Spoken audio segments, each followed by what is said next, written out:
Boa noite a todos. Boa noite. Alegria estar aqui uma vez mais na casa, com os amigos queridos aí.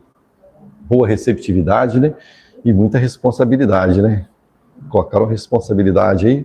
Então eu vou fazer minha prece também, né? Para poder eu conseguir, né? O Senhor, nosso Mestre amado, os bons espíritos que direcionam as atividades dessa casa, possam nos inspirar, nos intuir, para que possamos ser fiéis faladores, digamos assim, no bom sentido, da doutrina espírita. Trazer a doutrina com reflexão e nos ajudar, né? Que a gente começa a falar, a gente esquece, vem uma intuição, vem outra, e que eu possa também captar no pensamento de vocês boas mensagens para que eu possa transmitir aqui, né? Então, conto com a prece de vocês, com o apoio de cada um, e lembrando, né? Somos alunos, aprendizes, não somos, digamos assim, podemos dizer que somos grandes conhecedores da doutrina, aprendizes, né? Com muitas limitações. Estão aprendendo todo dia com cada um. Então, irmãos queridos, hoje a proposta nossa é trazer para casa, falar sobre a doutrina consoladora, né? Porque estamos no mês de abril, e é um mês considerado um mês espírita, né? Que muitas datas comemorativas acontecem em abril. É um mês que tem muitos eventos do movimento espírita. Eu até anotei aqui alguns, não vou dizer que estão todos aqui, para que nós já possamos nos lembrar, né? Em 18 de abril de 1857, o lançamento do Livro dos Espíritos. Então, dia 18 agora de abril vai completar 169 anos que foi publicado o Livro dos Espíritos. E passou a ser também um marco como o dia da doutrina espírita lançada, digamos assim. Foi na França, né, mas que abriu o caminho a todo mundo, né, digamos assim. Posteriormente chegou no Brasil. Então, 169 anos dessa obra, o Livro dos Espíritos, que é a obra tida como a principal obra, né? Todas as outras foram decorrentes dessa primeira, né? Foram, digamos assim, se especializando em cada ponto da doutrina. Então, marco importante. E outra coisa também importante, no 15 de 4 de 1864, Evangelho segundo o Espiritismo. Também no mês de abril foi lançada essa obra consoladora, onde Kardec nos trouxe as mensagens do Cristo, nos ajudando a compreender melhor as máximas de Jesus. E depois tivemos, em 1 de 4 de 1858, fundação da Sociedade Espírita Parisiense, também outro marco importante em abril. 2 de 4 de 1910, nascimento do Francisco Cândido Xavier. 11 de 4 de 1900, desencarnação de Adolfo Bezerra de Menezes. 12 de 4 de 1927, desencarna Leon Denis. E existem outras datas em abril, mas essas aqui é que a gente conseguiu pegar mais rapidamente. Então a doutrina espírita veio ao mundo como a terceira revelação. Trazer para nós, né, como Cristo falou no capítulo 6 do Evangelho segundo o Espiritismo, o Consolador, né? O Consolador prometido. Ele mesmo disse, né? Voltarei ao Pai e rogarei a Ele que Ele envie um outro Consolador. Aquele que vos fará lembrar de tudo o que eu já tinha dito, e outras coisas que eu não pude falar agora. Ou seja, nós precisaríamos de consolação, que viria o Consolador vem para quem? Para quem precisa ser consolado. E nós, constantemente, precisamos de consolações. E diria outras coisas, ele nos faria lembrar aquilo que o Cristo falou, ou seja, se faz lembrar porque nós esqueceríamos muita coisa, né? Então, nos lembraria da mensagem do Cristo. Então, a doutrina espírita vem lembrar os ensinamentos primitivos, lá no início, como Jesus trouxe, digamos assim, sem interferências que houve ao longo da história. Então, vem trazer a palavra, lembrar as máximas do Cristo. E trazer para nós consolação. Então, é muito importante lembrarmos disso. Então, e dentro desses pilares da doutrina espírita, que a gente vai falar sobre vários deles, 3 pilares do espiritismo. Ciência, estudos dos fenômenos mediúnicos. Porque quando nós falamos de ciência, nós lembramos da ciência material, que nós tanto precisamos e é tão importante, das descobertas de elementos físicos, vacinas e tal. Então a ciência avança. E Kardec nos alertou lá atrás. O dia que a ciência material, né, mostrar algo e provar, e nós estivermos falando diferente, nesse ponto fique com a ciência. Então mostrando que é uma doutrina progressista, avança junto com a ciência. Se um dia ela mostrar algo e que nós, por acaso, a doutrina vai falar diferente, fica a ciência nesse ponto. Então não é aquela coisa de guerrear, de brigar, não, tem que ser desse jeito, foi escrito desse jeito, não. É aberto. Então nos mostrando essa doutrina belíssima e que respeita a ciência. Então, e ele vem falar da ciência também, uma ciência voltada às coisas espirituais. Há uma parte que a ciência materialista, hoje já temos muitos eventos já da ciência propriamente dita, que já pesquisa muitos fatos espíritas, né, muitos do mundo espiritual. Já tem várias situações, muitos médicos já trazem vários temas. Avançou muito a doutrina espírita. Mas a doutrina espírita que Kardec, no século XIX, começou a trazer é a investigação do fenômeno mediúnico. Então essa ciência começou a pesquisar certos fatos, começando lá, quando começou o fato em Paris das mesas girantes, que é tão conhecido, né? Que ele foi muitas vezes convidado como um cientista, um estudioso, uma pessoa que trabalhava, pesquisava o magnetismo, e ele não ia, achava que era brincadeira, era um homem muito sério. Até que um amigo muito sério também convidou ele. Aí ele viu que tinha alguma coisa séria, que aquele amigo dele era uma pessoa que não ia para brincadeira. E lá ele vendo, interessante, às vezes um fato que todos observamos, alguns olham de forma diferente, né? Se alguém apresentar alguma coisa aqui para nós, como eu estou humildemente trazendo minha contribuição, uns vão ter um proveito maior, umas reflexões maiores, outros menos. Isso aconteceu também. Kardec, quando viu aquele movimento, aquela mesa por batidas, respondendo perguntas, ele falou, peraí, a mesa não tem cérebro, não tem nervo, como é que pode ser assim?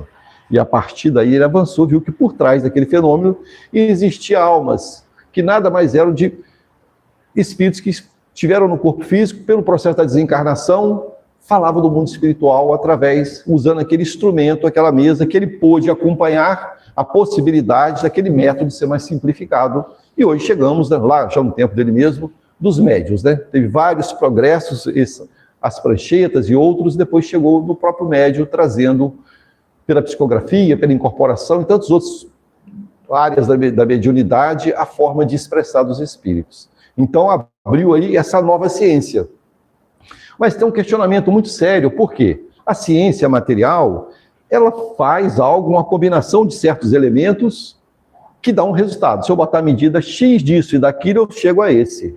Se eu repetir igual em qualquer lugar, vai dar sempre o mesmo.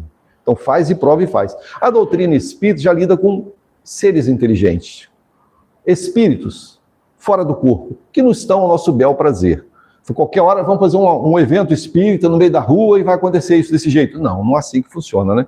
É algo de uma retidão. Então isso que usa questionamentos alguns materialistas.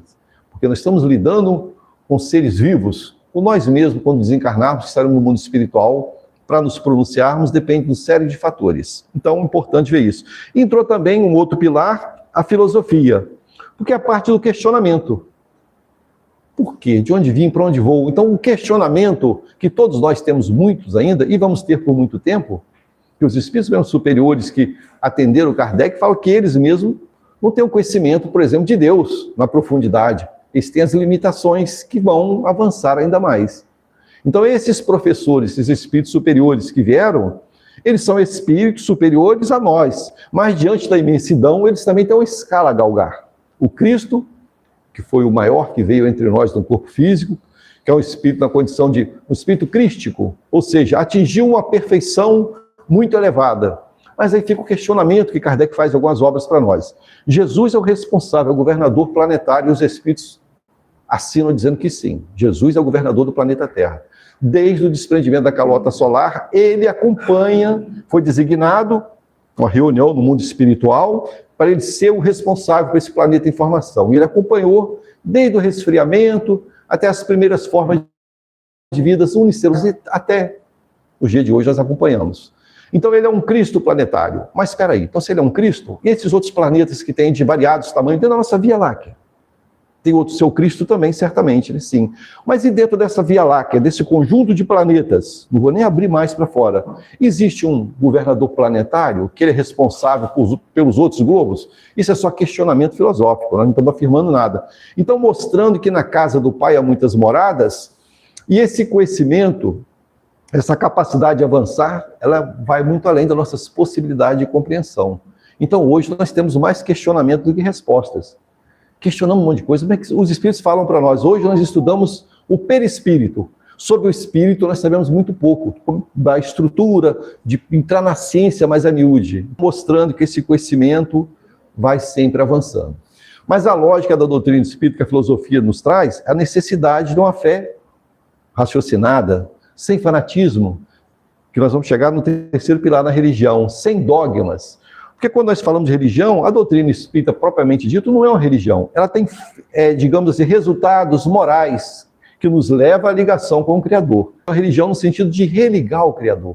Porque nós não temos os dogmas que outras religiões têm, certos processos respeitáveis, a doutrina não tem. Mas as consequências desse avanço da ciência espírita, da filosofia, traz as consequências morais. Ou seja, por trás de tudo isso se chega a Deus. Existe uma inteligência superior que coordena o planeta. Mas como é Deus? Quem é Deus? Ele tem família, ele tem uma esposa, ele tem um pai. A gente quer humanizar Deus, né? Porque nós temos dificuldade. Como é que é isso, Deus, hein? Ele existe todo sempre, mas nós ficamos empacados devido à nossa falta chão para nós.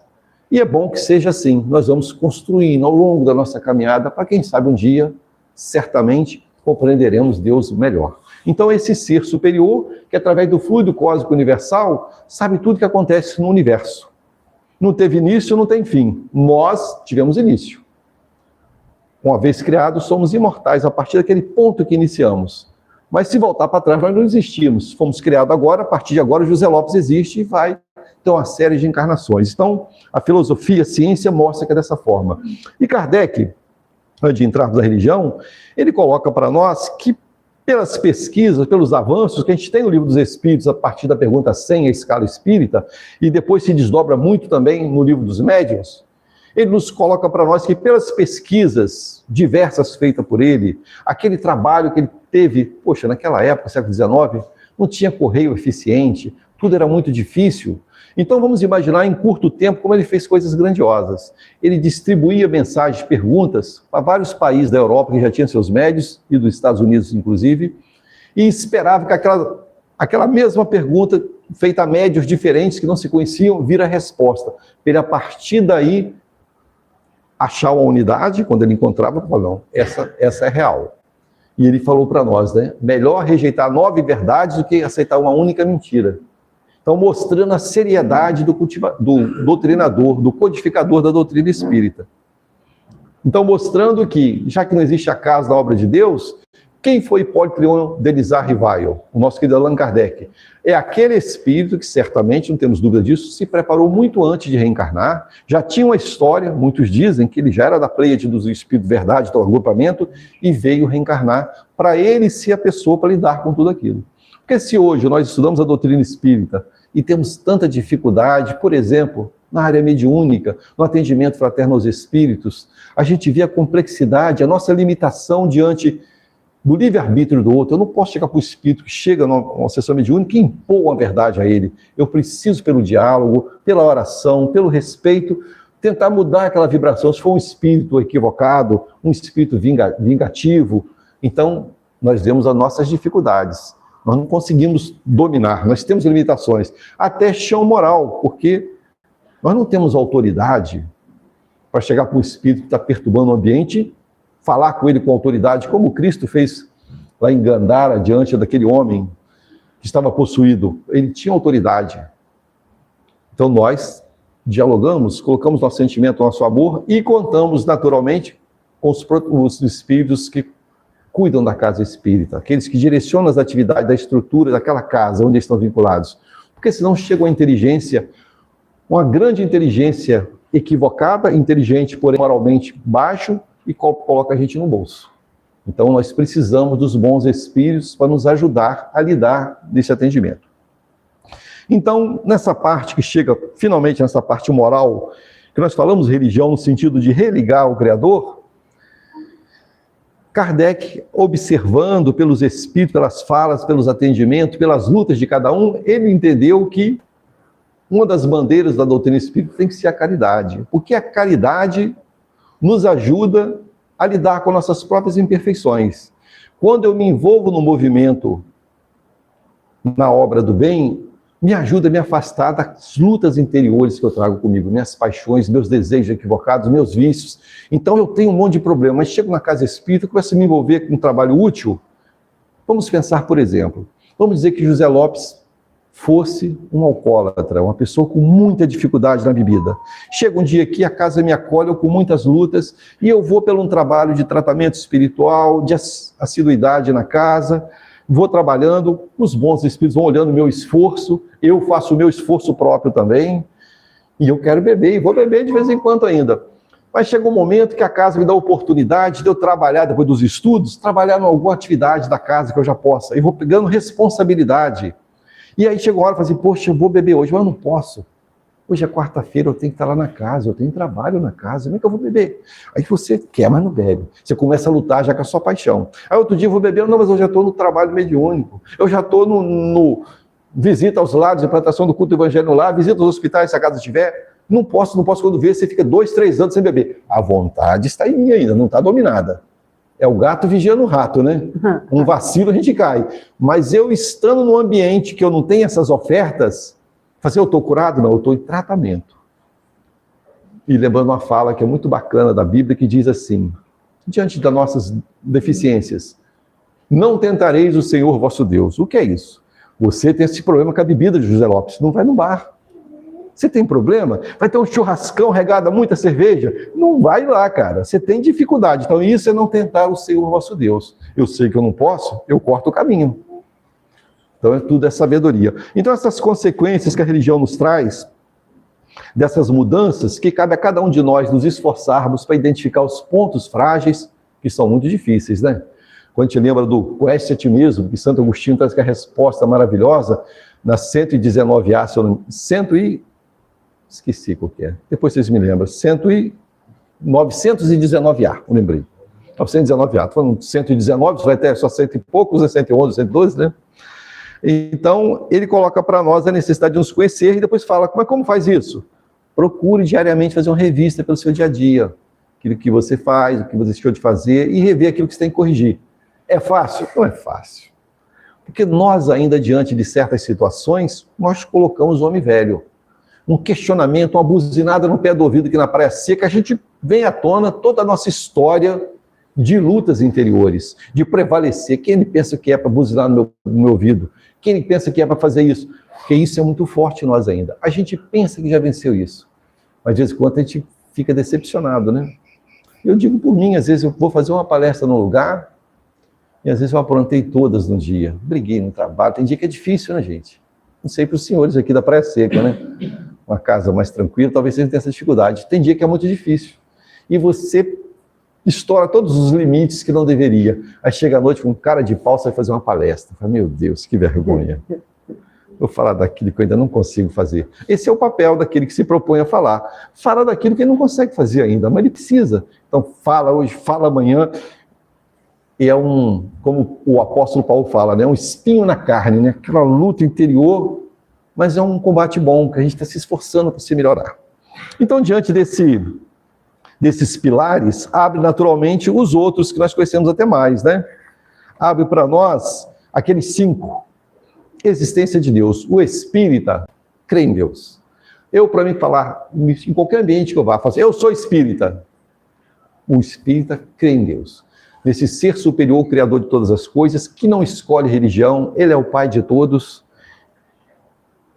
E é como Jesus nos apresentou, não mais aquele Deus dos exércitos de guerra, que era importante para aquele momento, aquele povo ter aquela visão, quando Moisés trouxe a ideia do Deus único, o povo judeu já tinha, o hebreu, e ele continuou, que foi necessário naquele momento, mas depois quando Cristo veio, e já vendo que nós, um pouco mais maduros, veio falar daquele Pai que nos ensinou na oração dominical, né? Pai nosso que estás nos céus. Ou seja, um Pai criador, um Pai bondoso, porém, nessa bondade ele criou suas leis. E essas leis, que são diversas, está no livro dos Espíritos, as diversas leis morais, no capítulo 3, que trata das leis morais, ali tem várias leis. Então, se eu cometo um excesso, não é Deus que está me punindo, eu estou indo contra uma lei da natureza. Se eu pulo de cima da laje, no chão, eu não sou um pássaro, eu vou quebrar minhas pernas. Não é? Lei da gravidade. Deus me puniu. Não. Como eu já falei outras vezes, eu tenho um estômago desse tamanho, dá para me comer uma maçã. Eu quero comer uma jaca inteira. Passo mal e vou parar no hospital. Deus me puniu porque eu fui guloso? Não. Alguns brincam e dizem assim, né? Deus não tem tempo para isso não, para de coisa mais importante. Você que comeu demais. Então, mostrando para nós uma lógica. Essas leis que nos regulam. Então, toda vez que eu crio uma situação para o meu irmão, a lei de causa e efeito vem sobre mim, ou seja, eu tive uma ação equivocada, eu feri aquela lei, e é natural que venham as consequências dessa lei.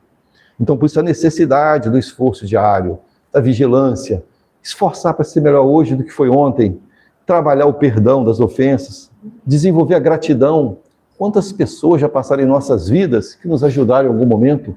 Um conselho, um empurrãozinho na área profissional, uma indicação. E nós hoje, às vezes, onde anda fulano que tanto me ajudou? Foi aquilo que ninguém quer ser hoje. Foi meu fiador, né, Marci?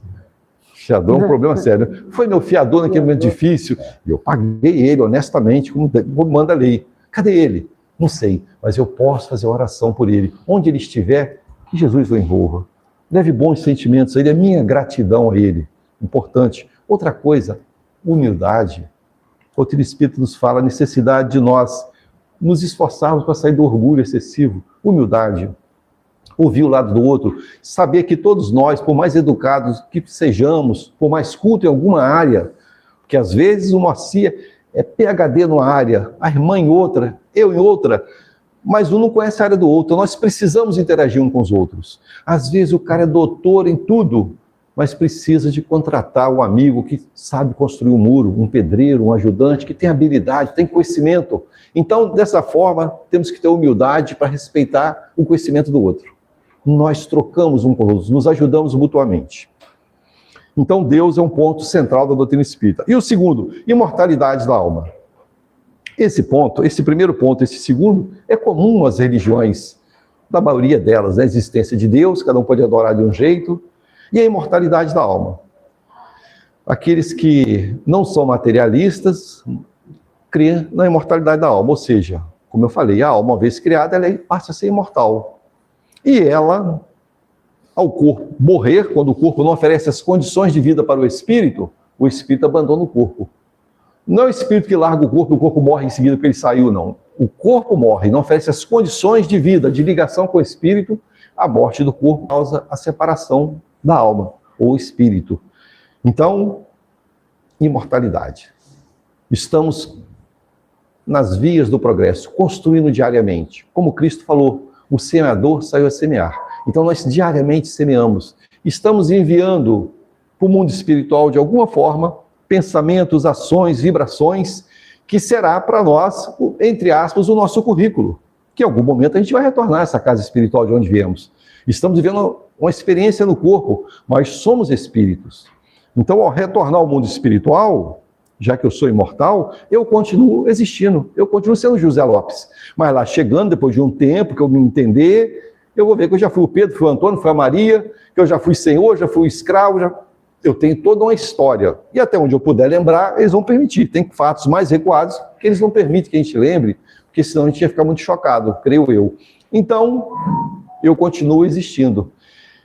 E tendo algum esclarecimento que os Espíritos já dizem que nós, em provas e expiações, já temos essa condição, depois a gente, vamos dizer, desencarnou José Lopes. Aí tem os conflitos dele, certamente não vai de cara para nosso lar, muito provavelmente, a gente não sabe. Pode passar para as regiões aí, para ralar um pouco pelo Espírito, descarregar com as energias mais densas, aquelas coisas que ele tem, que às vezes não mostra para os outros, mas está nele. Como André Luiz, aí precisou descarregar aquelas energias mais densas. Era um processo natural. Quando ele descarregou com as energias mais densas, naquela região umbralina, que ele pôde buscar o socorro se fez.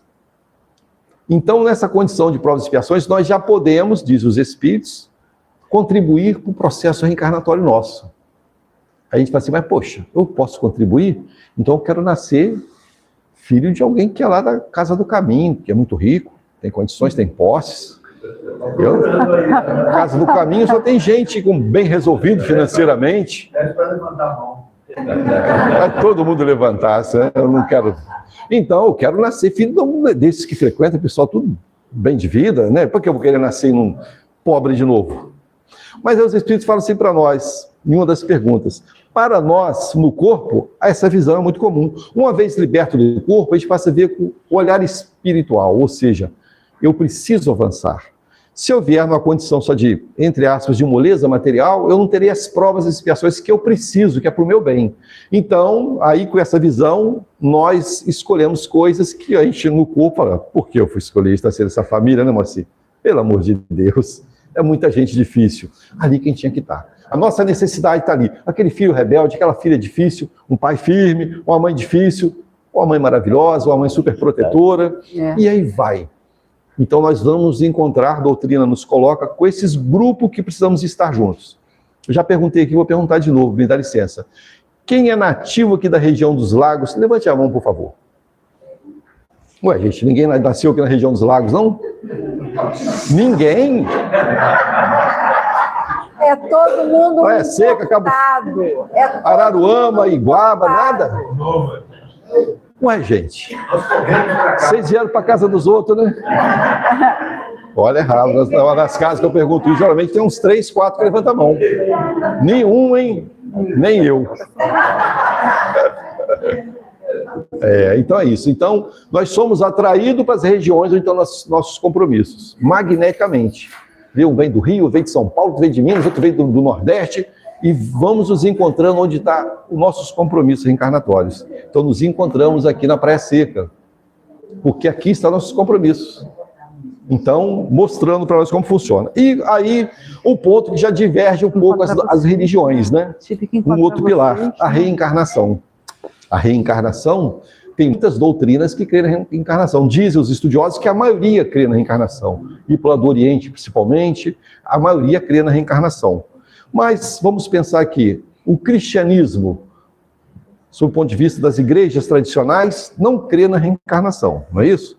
Crê na unicidade das existências, ou seja, só uma vida no corpo para definir nosso futuro após a morte do corpo. O céu, ou região de sofrimento, né? E vai ser eternamente. A gente lê no livro Céu e Inferno, e a Gênese também, cara, os questionamentos filosóficos que Kardec vai fazer no Concílio dos Espíritos, traz um material maravilhoso para nós pensarmos. Mas espera aí, se a vida é uma só, aquilo que a gente está sempre repetindo, gente, por que uns nascem, filhos das pessoas lá da Casa do Caminho, que tem uma condição boa na Praia Seca, outros nascem lá em Itaperuna, um lugar quente para danar, lá no Noroeste Fluminense, uma luta. Cadê a justiça? Uns nascem nas regiões, vamos pensar nas mais pobres, que não são todas, lá do continente africano, na Serra Leoa, lugar quente, que pega fogo, dificuldade, na Etiópia, que a gente viu no passado, aos 30 anos atrás, uma miséria danada, não sei hoje como está, um sofrimento, crianças morrendo, pele e osso, dificuldade de água, de alimento, e outros nascem na Suíça, na Noruega, no Canadá, nos Estados Unidos. Espera aí, Senhor, isso pesou a mão diferente, né? Você manda para aquele lugar uma vida só? Então, e a criança que desencarna em tenra idade, vai para onde? Direto para o paraíso, não fez o mal? Então é melhor nascer e morrer logo, né? Vai direto para o paraíso? Então são questionamentos que ficam para nós, né? Buscar a grandeza e a perfeição de Deus. Porque quando Cristo veio, ele como representante maior de Deus, e veio falar para nós da necessidade do exercício do perdão, que é um dos pontos críticos para nós. Perdoar mesmo, a nós mesmos, às vezes que a gente é crítico conosco, às vezes muitas vezes nos achamos muito limitados, e perdoar o outro.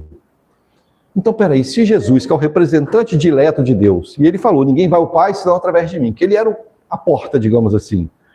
Então, como pode alguém ser condenado a um local de sofrimento eterno? Se ele que é só perfeição, nos coloca, nos impõe o perdão,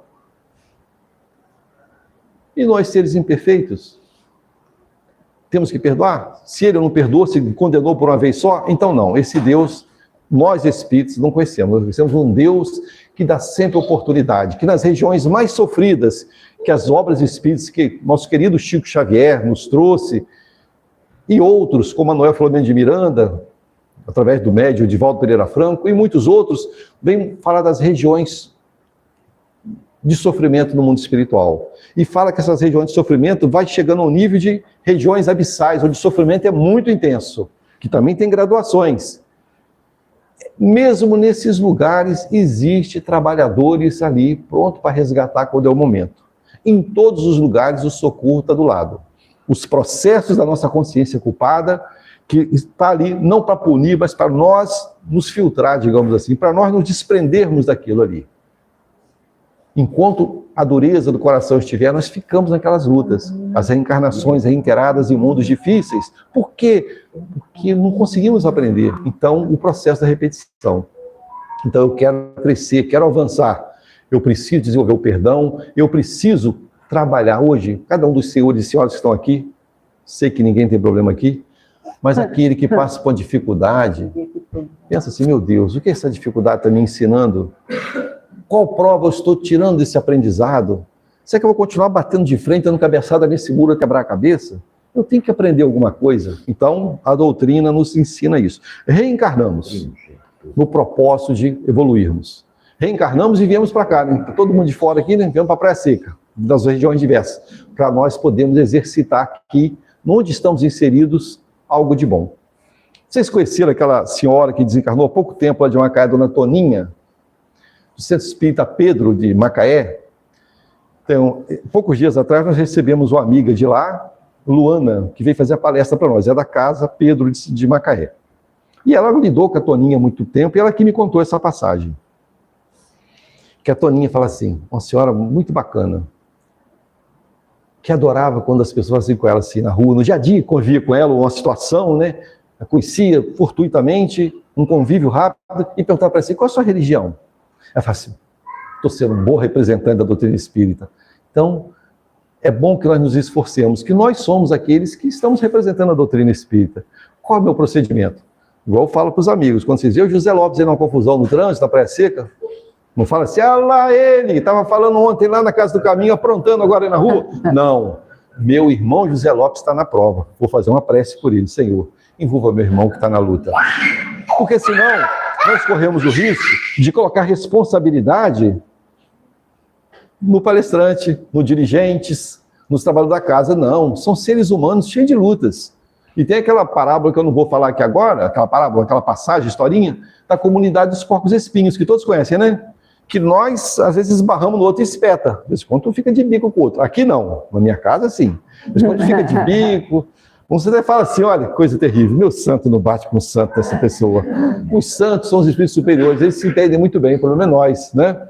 Então, porque nós temos lutas, as lutas estão conosco, mas o dia que nós precisarmos realmente de ver alguém que não vai nos decepcionar, lembra de Jesus. Eu acho que eu já até falei aqui, uma amiga certa feita do movimento espírita, grande conhecedora da doutrina espírita, mas nesse ponto ela estava equivocada, ela falou assim, Lopes, vem comigo, sabe por que eu não faço palestra? Tem conhecimento demais, dá curso de magnetismo, uma senhora, eu não faço palestra, que eu acho uma hipocrisia. A gente fala daquilo que não faz. Então, mas quem vai fazer a palestra então? Só se vier Jesus, né? Ele vai estar com a agenda lotada.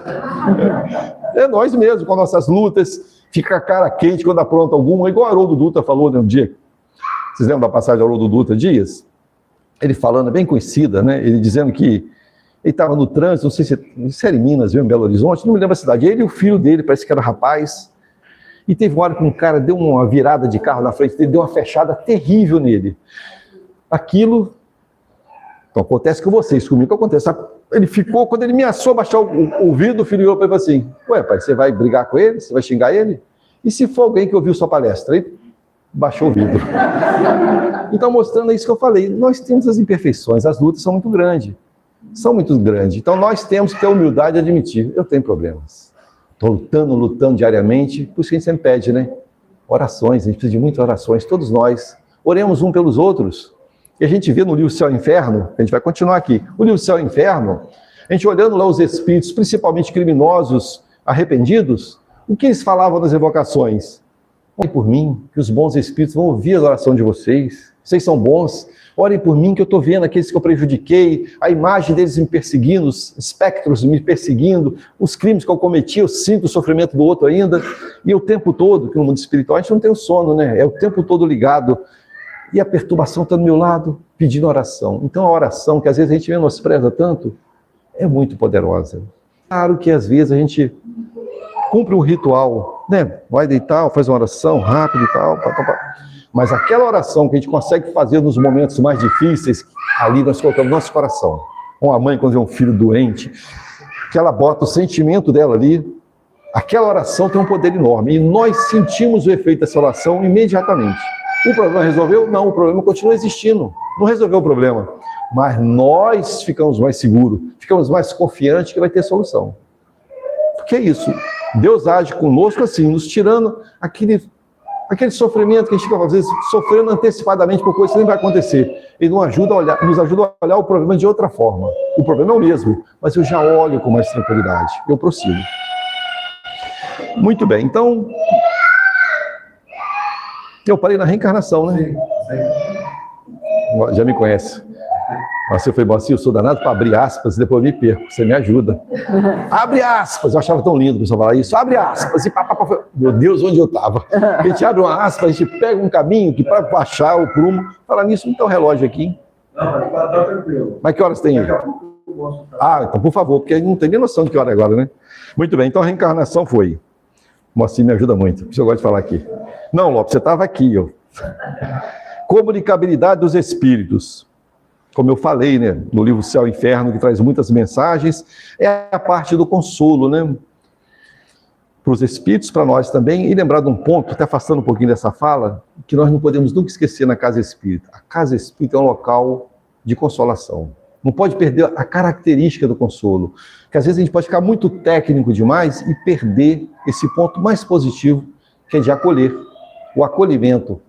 Que às vezes a gente vai falar de um tema profundo aqui, que é importante estudarmos, mas para quem vem pela primeira vez e não conhece a doutrina, ele vai aproveitar muito pouco. Então, esse olhar atento do consolo, né? Não podemos perder a oportunidade de alguém que nos visita, nós não conhecemos a história do outro, de ter algum acolhimento. Meu irmão, você está vindo pela primeira vez, podemos conversar, chama num canto, mesmo que a pessoa não queira um atendimento fraterno, mas procura conhecer a pessoa. Se a pessoa precisa desabafar, por que ela veio aqui? Então, esse caráter consolador que a gente não pode perder jamais. E nos olharmos, né? Nós que somos da casa, nós não, vocês que são da casa, eu também já sou, né? Sim. Nós que somos da casa, nós olhamos uns aos outros e já nos conhecemos um pouco. Então, olha, fulano não está bem hoje, né? Mas não vou mexer com ele, porque eu já estou cheio de problema, não vou pegar o dele para mim, não. Fala, não, meu irmão, conversa com ele. E aí, meu irmão? Foi fulana de tal. Vamos conversar, deixa o outro desabafar. Que às vezes a gente não precisa dar uma palavra, mas o outro colocando para fora o pensamento dele, ele já está se tratando. Quem já tem, os frequentadores da casa, já tem conhecimento básico. Só precisa de botar aquilo para fora. Então é importante. Então essa comunicabilidade dos espíritos, que é um outro pilar importante da doutrina espírita, que existe, como eu falei, não é algo que acontece assim em todo lugar. Algumas casas espíritas têm a prática de mensagem mediúnica. São poucas, né, das que eu conheço, né? Pelo menos aqui na região só conheço uma casa que tem assim, não, tem mais de uma prática de terminar a palestra, o médium ostensivo da casa trazer uma mensagem, né, mediúnica, né? O espírito, geralmente o mentor da casa, o espírito trabalhador da casa vem e fala, né? Então essa parte da comunicabilidade é importante. É claro que chegou um momento que eu observo, né, pelo pouco que eu conheço da doutrina espírita, que abriu duas vertentes entre nós, né? Alguns que dão uma ênfase bem grande na parte mediúnica, de ter psicografia na casa bastante, tentar abrir esse trabalho o máximo possível, além do atendimento fraterno aos espíritos sofredores. Outras que já bem mais fechada, mais cuidadosa, não estou aqui para dizer quem está certo ou quem está errado. Tudo tem que ser feito com critério, com cuidado, né? Não pode chegar uma pessoa na nossa casa passando mal, e mostra que é um médio ostensivo. Você pega e já bota na mesa mediúnica, você vai fazer mais mal do que bem para a pessoa. Então, necessário é o estudo. Estudar para poder se fortalecer, para depois trabalhar na mediunidade. Já é médio, nasceu como médio, já é um médio, ostensivos, todos somos, né? Mas os ostensivos, para poder não fazer mais mal do que bem. Eu já vi um caso, numa determinada casa, que chegou uma dessas pessoas, muito atribulada, mediunidade, muito ostensiva, em pouco tempo colocado na mesa mediúnica. A pessoa trouxe várias comunicações, espíritos perturbados, saiu dali ruim, durante a semana passou mal, teve de ir para o hospital, foi internado, teve que tomar remédio forte para voltar ao prumo. É igual, por exemplo, a gente vê nessas casas amigas que a gente tem a oportunidade de conversar, tem acesso às vezes a algum mentor espiritual, que nós sabemos que quando o espírito, no atendimento aos espíritos, que a gente chamava antigamente de desobsessão, hoje não chama mais, o médium que vai dar a passividade, ele tem que ter conhecimento suficiente para que o espírito, se tiver um espírito muito agitado, não sai dando soco na mesa, não sai quebrando as coisas, ele tem que conter o espírito. Então, por isso que ele tem que ter o estudo. que ele sente a vibração do espírito, que chega turbulento, conter o espírito. Aí eu vi até uma certa fala, que é do Leon Denis do Rio, que lá tinha essa disciplina. E parece que o médium, durante um tratamento espiritual, inclusive o Dr. Hermo, o espírito estava trabalhando, incorporado, e o médium deu um treco e caiu no chão. Aí disse que o médium, né, incorporado, passava e nem dava atenção para ele, fazia os trabalhos todos, deixou ele deitado no chão. Depois ficou sem graça e levantou. Então, existe essas ações. Então, conhecer para controlar. Não sei se vocês já viram na mesa mediúnica, o espírito fala assim: se eu não tivesse amarrado, eu ia quebrar tudo aqui. Amarrado de quê? Amarrado, o médium está contendo ele. Ele quer fazer as coisas, quer falar certas coisas, o médium filtra. Por isso que os espíritos dizem, a participação da ação do médium, que está dando a passividade, é muito grande. Por isso que a gente pode falar que é 100% o espírito, não. Tem sempre a interferência do médium. Muito bem. Então, quantas horas, amigo querido? Faltou 14 minutos. Ixi. Dá para contar muita história. Muito bem, então o quinto, que é um outro pilar também da doutrina espírita, o quinto e último dessa sequência, pluralidade dos mundos habitados.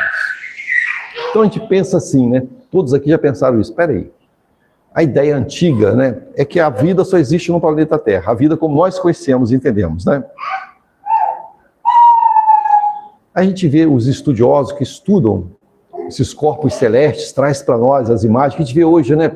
Hoje a ciência tem como avançar e trazer até o peso dos corpos celestes, tamanho e peso. Pela distância, eles têm a matemática deles e conseguem chegar a um resultado aceitável pela ciência.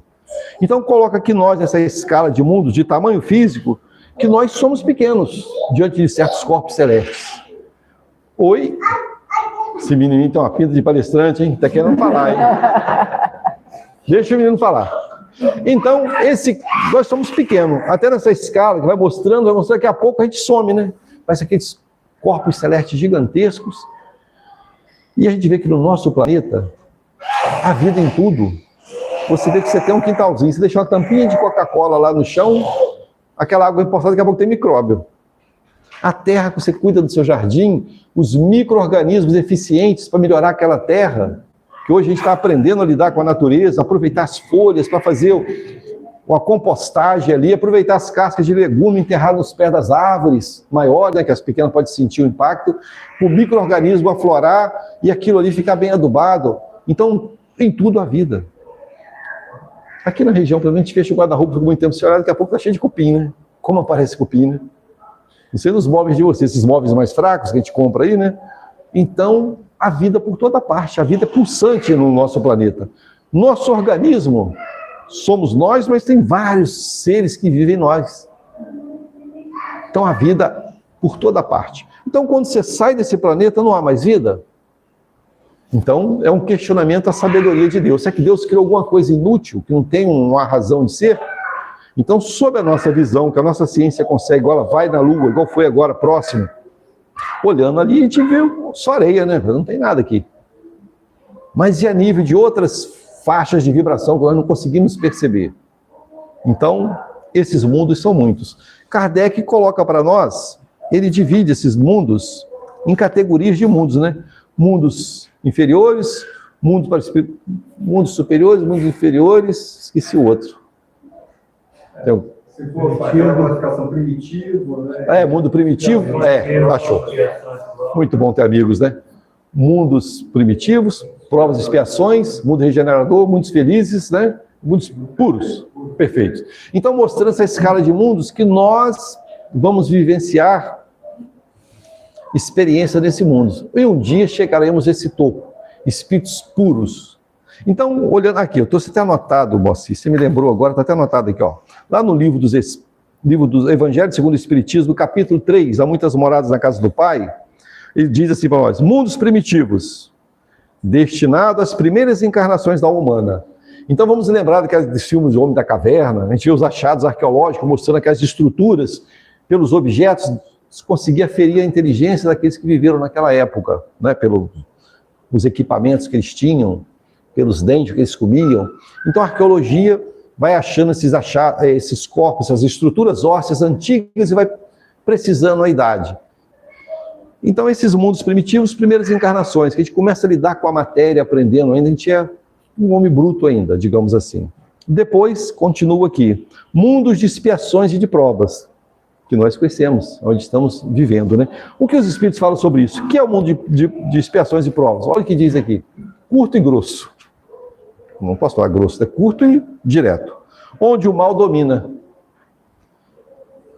Aí a gente olha assim e fala assim, meu Deus, eu acho que isso realmente, Kardec fez essa documentação no século XIX, a gente pode até falar assim, alguns amigos falam, é muito comum, né? As coisas estão de mal a pior. Aí uns dizem, Jesus vai voltar, né? Que as coisas estão de mal a pior. Alguns falam assim, né? E realmente tem muito problema. A gente vê hoje os conflitos. Qual de nós não sofre com as lutas do nosso Brasil? Que a gente não vai entrar em detalhe aqui. A gente sofre, a gente vê as lutas, a gente vê as guerras que estão acontecendo para todo lado. Fala, meu Deus, o que está acontecendo? Chegou nesse ponto, a inteligência tão avançada, e o povo hoje com tantos interesses, levando sofrimento e dor. E os Espíritos vêm nos trazer um consolo assim, olha, já foi muito pior. Se vocês olharem para trás, hoje vocês têm, olha que estrutura, um ar-condicionado, uma casa iluminada, mas não tinha luz elétrica, não tinha analgésico, pensou uma dor de cabeça, mas que coisa, não é que era difícil? Tinha que buscar os curandeiros para ter uma erva para te curar, dentes. Então nós temos hoje uma condição muito melhor do que antes, mas tem problema ainda. O mal tem uma força muito grande entre nós. É igual, por exemplo, gente, nós falarmos, não vou adentrar também não, então vocês podem ficar tranquilos que eu não vou formar polêmica não. No campo da política, que a gente fica às vezes irritado com as coisas, fala, meu Deus, todos fazem coisa errada? Não, a gente tem certeza que não. Mas nós temos que fazer um questionamento para nós. Quem são esses políticos que fazem as coisas erradas? Que não são todos. São pessoas como nós que um dia chegaram lá. Peraí, como nós como? Vou trazer o José Lopes. José Lopes, você faz alguma coisa errada? Uma vantagemzinha? Você já aprontou alguma? Você já fez um gato na água? Um gato da energia? Você já levou uma vantagem num troco? Alguma coisa? Ao longo da sua, desde novinho até agora. Então, às vezes, eu, não vocês, fazemos pequeninas coisas. Mas será que um dia eu for um deputado federal, um senador, será que um Superior Tribunal Federal, será que eu não posso fazer coisas maiores? Então depende do nosso alcance. Bem-aventurado é aquele que não faz, não é? Aquele que realmente já tem em si um sentimento mais nobre. Mas a maioria de nós, diante de uma vantagem transitória, ainda está sujeito à queda. Por isso que eu vi um evangélico falando esses dias, eu achei muito bonito. Peça a Deus para que você não vá onde ele não estiver. Ou seja, que às vezes a gente quer um monte de coisa. Eu quero isso, eu quero comprar uma casa na beira da lagoa, é bom, se puder é legal, mas tem que ter muito cuidado com o seu interior. Será que certas vantagens que eu vou ter, será que isso vai me levar onde, entre aspas, está Deus? Está Deus no sentido de me ajudar a não ter quedas. A gente quer inserir num ambiente que é cheio de lutas, conflitos, que nós não temos condições de estar lá. Aquele meio social que nós vamos nos inserir, que a gente quer mais alto muitas vezes, não é todo, é claro, será que vai ser bom para mim? Ou será que vai me levar à queda? Então, a visão tem que ser uma visão mais elevada, que nós temos dificuldade ainda. Então, provas e expiações, né? Aí depois daqui, mundo regeneradores, Moacir. Será que nós vamos direto, gente? Vamos lá carteirado quando desencarnar? Ó, quem chegar primeiro, joga uma corrente pro outro, né? Mundo regeneradores. Mas aí os Espíritos dizem para nós, o que é o mundo regeneradores? Onde as almas que ainda têm que expiar, obtêm novas forças, repousando das fadigas da luta. Então, não é um mundo perfeito ainda, mas eles falam que para nós que chegar lá vai ser uma alegria, amigo. Chegar lá é outra coisa. Diz que a vibração é outra, mas ainda tem problema. Mas no outro nível já. Depois ele avança mais. Está falando de nós aqui, hein? Vamos ver assim. Mundos felizes, onde o bem supera o mal. Então existe ainda o requisito do mal ainda, Manci. Onde o bem supera o mal. Se supera o mal, que tem um pouco de mal ainda. Pode ser pouquinho, mas ainda tem uma luta, né? Mas deve ser maravilhoso, né? E por fim, mundos celestes ou divinos. Vamos chegar lá, hein? O Cristo falou, né? Podeis fazer o que eu faço e muito mais. Sois deuses. Um dia chegaremos lá. Mundos celestes ou divinos, morada dos espíritos puros, onde o bem reina inteiramente. Então a gente chega a um topo na escala. Acabou o tempo assim? 5 minutos. Então, chega a essa condição, não mais precisaremos de certas lutas. Chega um ponto que a gente não vai precisar mais voltar no corpo para espiar, né? Pode vir, como a gente via falando dos espíritos, em missões, aqueles que vêm, que pedem ao Criador ou são acionados, né, para vir nos trazer ensinamentos. Igual muitos já vieram entre nós, né? Nosso querido Chico. Ele parecia um extraterrestre. O cara, a quantidade de livros que ele escreveu, sem nenhuma vantagem financeira, viveu uma vida simples. Sofreu pra caramba, né? Não foi fácil a vida dele. E outros que a gente tem por aí, muitos outros, de religiões diferentes. Como é muito falado da doutrina espírita, Madre Teresa de Calcutá, cristã, pessoa que entregou a vida em prol do bem. A gente vê que são espíritos que é de outra situação, realmente, né? Abre mão do seu lazer, do seu bem-estar e dedica, porque a gente pode dedicar um tempo, mas só um tempo, a gente não tem condições de abraçar a dor constantemente, a gente não aguenta. Ela desmonta. E até para abraçar a dor, a gente tem que ter muito cuidado para saber fazê-lo. Por exemplo, você, a minha irmã, se propõe a fazer um trabalho, vamos dizer, a Casa do Caminho vai começar um trabalho hoje de visita aos hospitais. Mais perto aqui é Araruama, né? Araruama, Hospital Municipal Público de Araruama.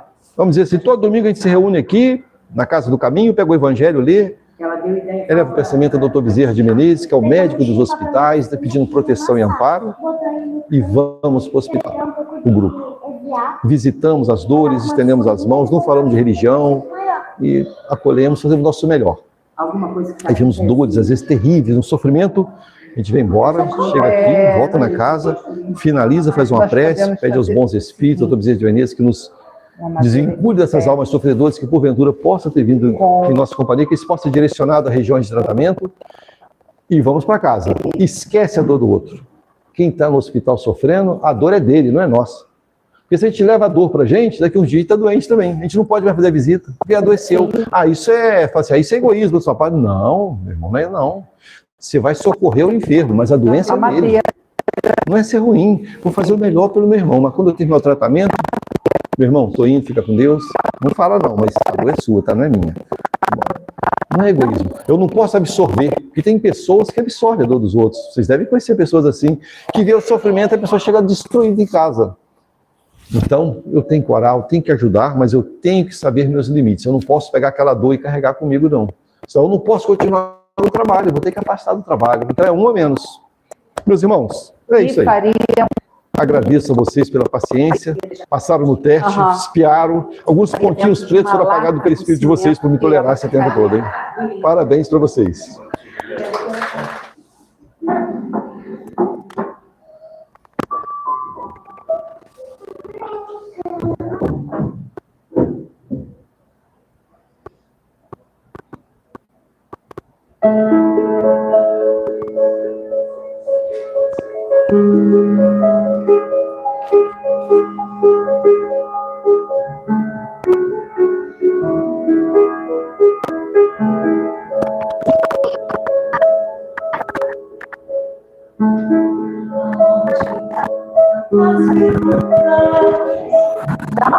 Para fazer a oração, para encerrar para encerrar.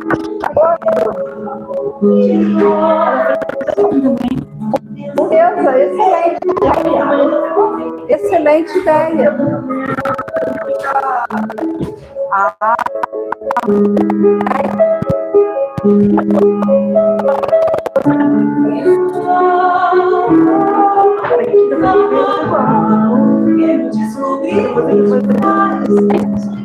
Olha, eu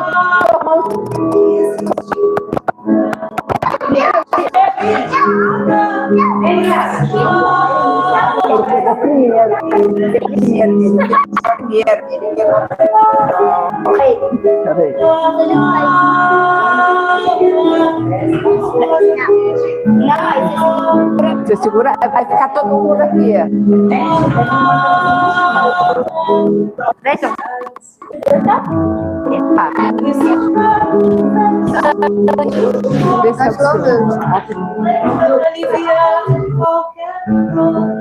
Quero descobrir de cada coração que está em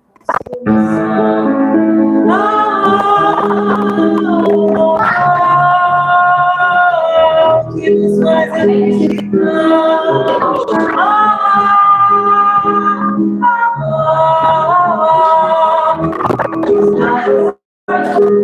Eu me sinto uma eterna criança. Veio, tirou o daqui. Ela não é mole,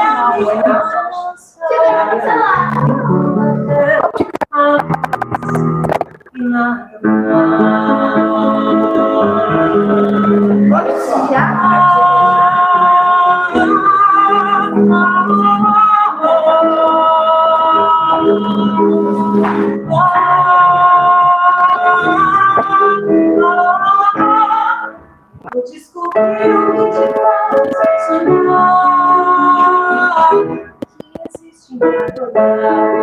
Quero descobrir de cada coração. Nós somos um universo em expansão.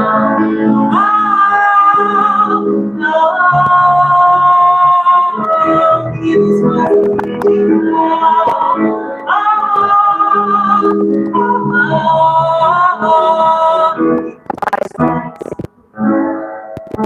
des fois, là-dessous, je vais réfléchir sous les jambes azardées. Là où je vois des mentions, je l'entends, tout dans la bouche, sous les déclarations.